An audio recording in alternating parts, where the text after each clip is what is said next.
Empezamos ya. Buenos días, gracias a todos los participantes que nos estáis siguiendo en esta jornada. Hemos dejado estos minutitos porque había tenido mucha demanda y erais muchos los que os teníais que conectar y que os seguís conectando.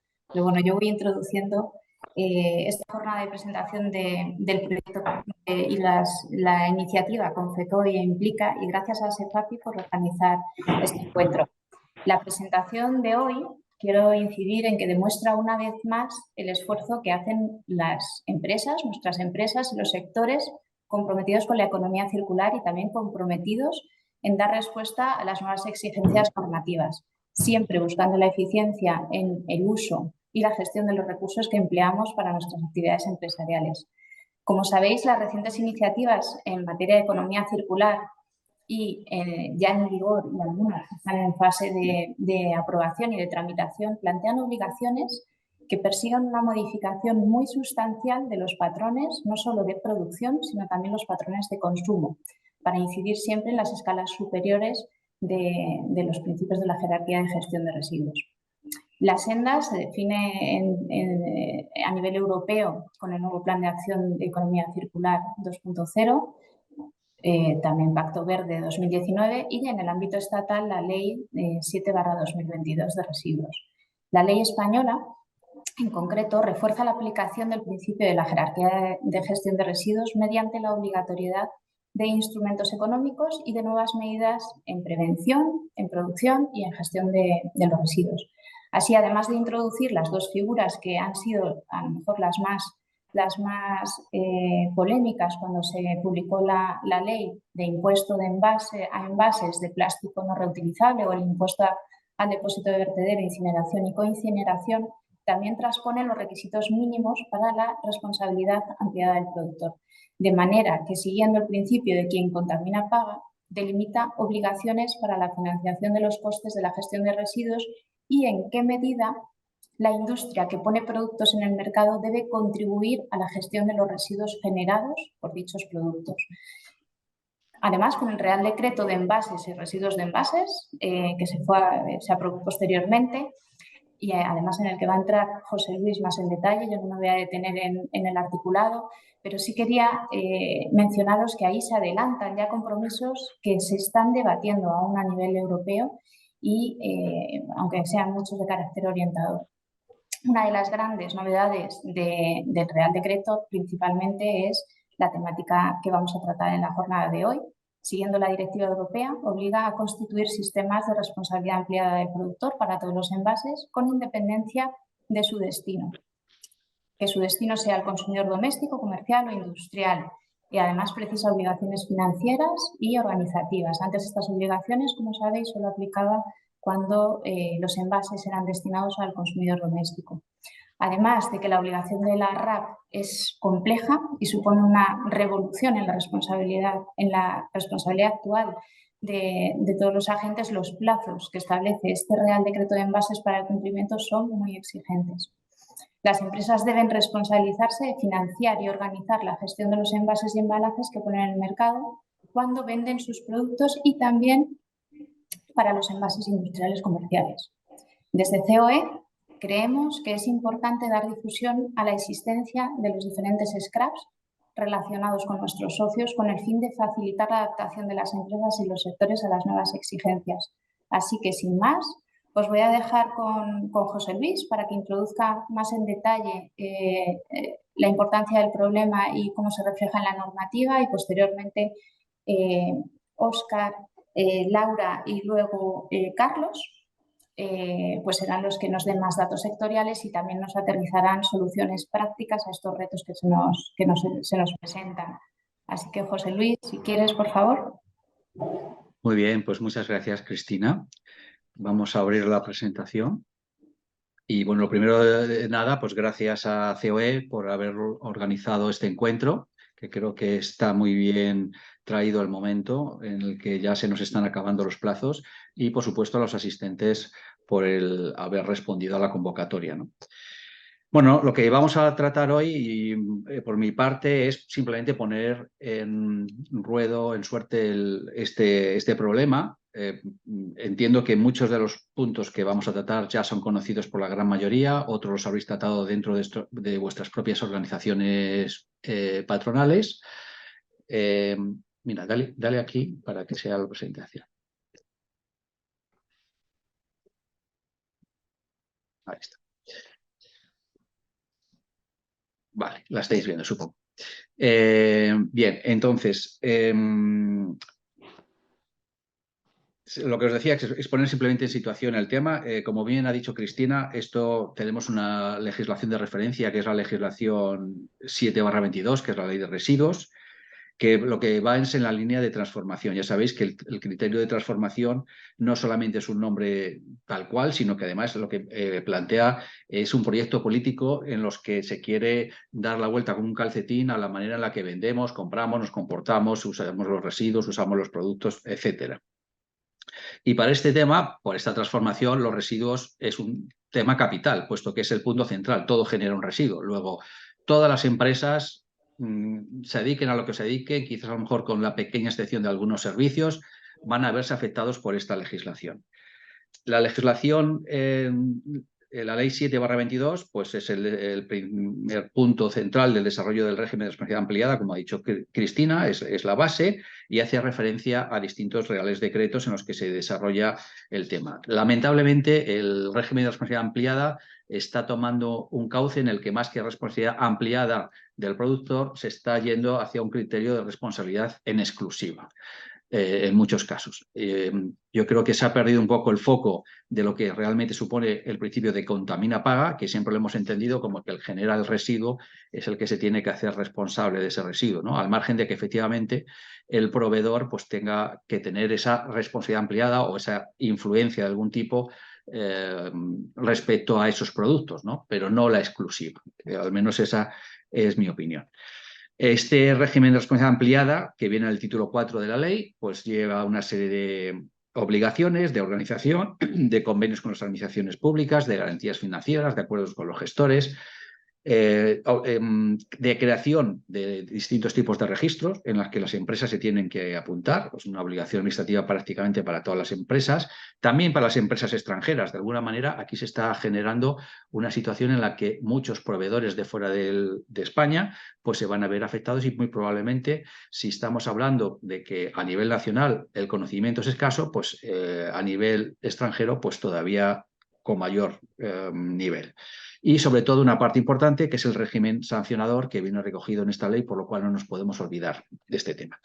Llegamos al Real Decreto 1055, que es el que nos afecta en esta jornada, más específicamente, el que habla de los envases y los residuos de envases, que trae una serie de novedades. Trae las novedades de los envases comerciales y los envases industriales, que aparecen ahora con una serie de obligaciones nuevas que antes no venían. Esta afectación de los envases industriales y los comerciales va a afectar tanto a los productores del producto, tal cual, a los envasadores, como a los fabricantes de envases, a los poseedores finales, incluso a los distribuidores o comercializadores o importadores, que pueden verse ya no solamente obligados por el tema de que traigan producto de fuera o su proveedor no esté inscrito, sino que además seguramente paletizan a su vez sus propios productos y hacen sus propios envíos, lo cual les hace también objeto de esta legislación. Igualmente a los transportistas, ¿no? Porque si hacen algún tipo de manipulación en sus instalaciones, también se podrían ver afectados. Y por supuesto por las plataformas de comercio electrónico, que tienen una legislación específica, que ya digo que todas estas cuestiones serían objeto de ponencias específicas. La legislación también prevé una serie de situaciones especiales, que es el sistema pasamos al siguiente, de la obligación para los envases reutilizables, tienes que establecer un sistema de depósito, devolución y retorno obligatorio.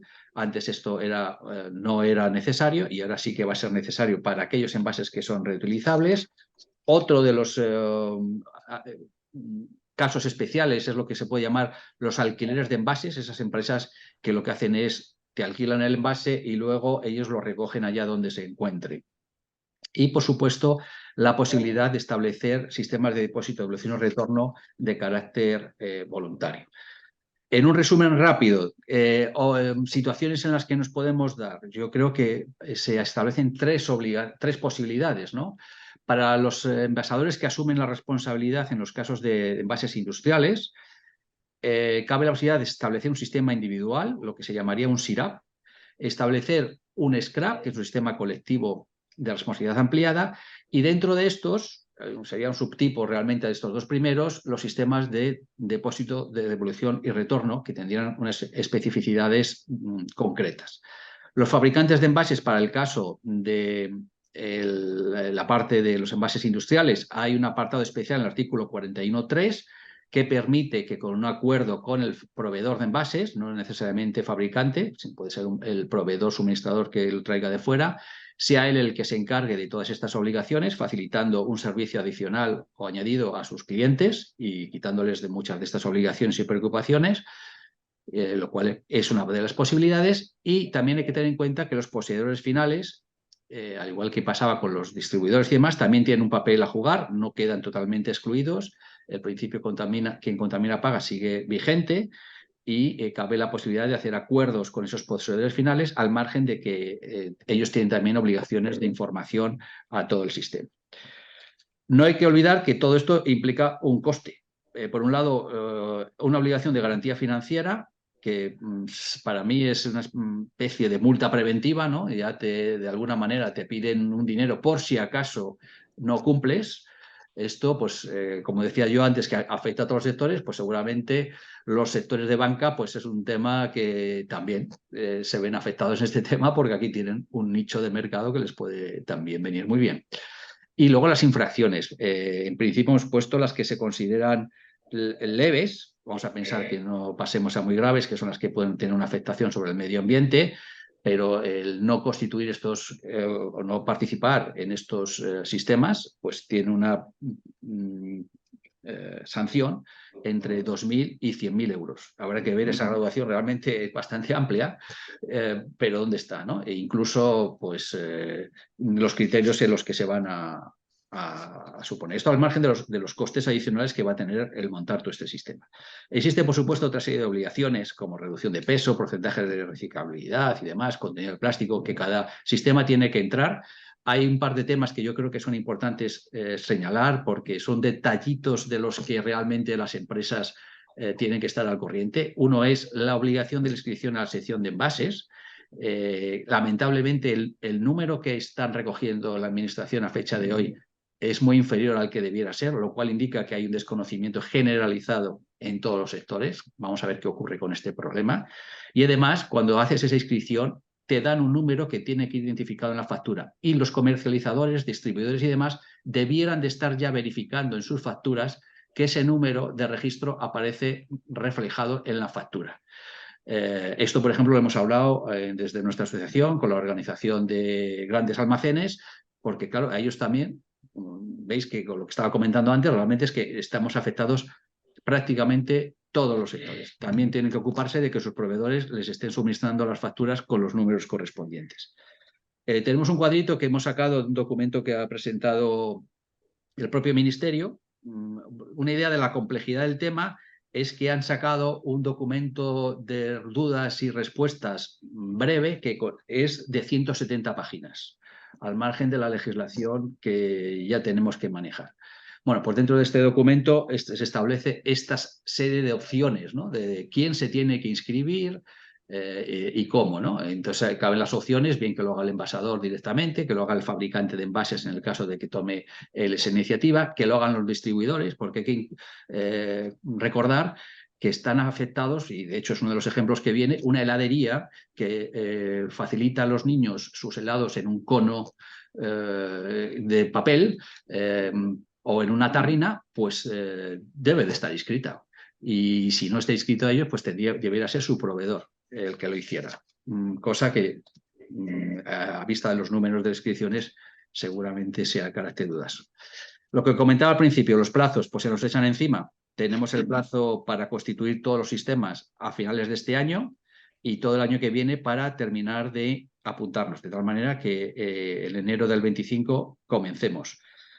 Se nos está terminando el tiempo y, como digo, pues habrá que plantearse si hay que hacer a lo mejor algún tipo de acción para pedir algún aplazamiento a la vista de que hay muchas empresas, seguramente no las que estáis presentes en esta jornada, pero el resto que no están al tanto del tema y cómo se va a actuar con ellas. ¿Se les va a sancionar? ¿Se les va a cerrar el negocio? ¿Cuál va a ser la determinación que se tome? Evidentemente se trata de un tema de competencia desleal. Si hay empresas de un sector o parte de un sector que está inscrita y está cumpliendo las obligaciones y otra parte no lo está haciendo, pues ¿qué va a pasar con esas otras empresas, ¿no?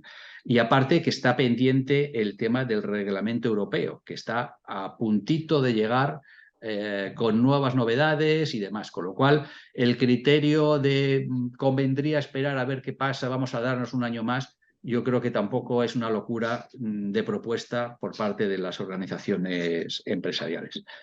Y bueno, nada más, a lo que decía, muchas gracias a todos y a COE especialmente. He pasado súper rápido porque entiendo que todos ya seguramente seáis más conocedores que yo incluso de estos temas, y lo que se trataba un poco es de poner en contexto algunas de las soluciones que desde los distintos sectores hemos ido pensando en los últimos tiempos. Y por mi parte, nada más, Cristina. Muchas gracias.